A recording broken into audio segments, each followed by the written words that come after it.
নবীন ফ্যাশনের মালিক ফেসবুকের মাধ্যমে কম দামে পাঞ্জাবি বিক্রি করার কারণে দোকান বন্ধ করে দিল মর্মে যে তথ্য দিয়েছেন তা সম্পূর্ণ অসত্য এবং ভিত্তিহীন। এই শব্দটা আমি আবার বলছি। নবীন ফ্যাশনের মালিক তার ভেরিফাইড ফেসবুকে কম দামে পাঞ্জাবি বিক্রি করার কারণে তার দোকান বন্ধ করে দেওয়া হলো। এই কথাটা সম্পূর্ণ মিথ্যে এবং ভিত্তিহীন।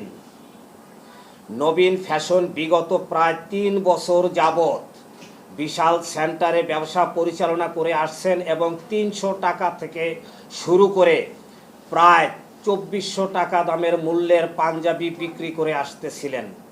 এই শব্দটা আমি আবার রিপিট করব।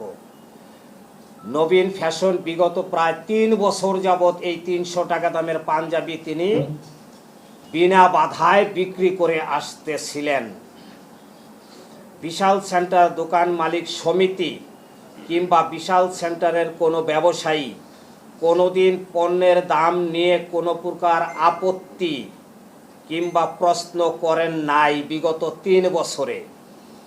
কম দামি পাঞ্জাবি বিক্রি করা নিয়ে সমিতি যদি প্রশ্ন করত তাহলে আরও ৩ বছর আগে থেকেই তাকে বাধা দিতে পারত কিংবা তাকে প্রশ্ন করতে পারত কিংবা আপত্তি করতে পারত। কোনোদিনও এই বিষয়ে আমরা কোনো কথা বলিনি। পণ্যের দাম সংক্রান্ত বিষয়ে নিয়ে নবীন ফ্যাশনের সাথে বিশাল সেন্টারের অন্যান্য দোকান মালিক কিংবা সমিতি কারো সাথে কোনো প্রকারের মতো পার্থক্য ছিল না এবং এখনও নেই।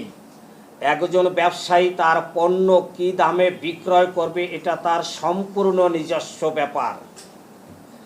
অন্যদিকে উনি মূল ঘটনা এড়িয়ে উক্ত দিনে সম্পূর্ণ ভিডিও ফুটেজ প্রকাশ না করে খণ্ডিত ভিডিও চিত্র প্রকাশ করে বিশাল সেন্টারের একজন স্বনামধন্য ব্যবসায়ী জনাব মাইকেল সাহেবকে ইন্ডিকেট করে নানা প্রকারের কিছু অপপ্রচার করে যাচ্ছেন। যেহেতু এটা একটা মার্কেট এবং দোকান মালিকদের সমন্বয় গঠিত একটি কমিটি রয়েছে এবং বাংলাদেশ দোকান মালিক সমিতি কর্তৃক অনুমোদিত, মার্কেটে যে কোনো প্রকার প্রমোশনাল অ্যাক্টিভিটিস কিংবা অফার প্রদান করার পূর্বে সমিতির সাথে আলাপ আলোচনা করে সিদ্ধান্ত নিতে হয়।